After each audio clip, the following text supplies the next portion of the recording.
We're here working on Songham 2, and I'm going to do it from a back view. So I'm going to turn my back to the camera just so you guys can see it. If you're following along at home, you can watch the camera and actually just keep looking forward and do the form with this. All right, good luck. And then this is what Songham 2 should look like.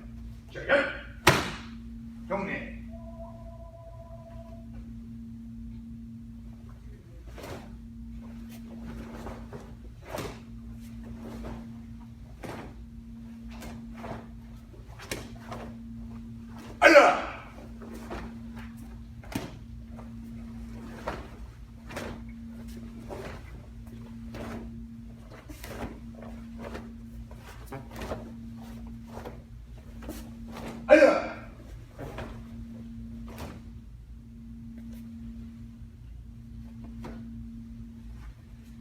Good luck with that. Train hard and remember, become better than you are today.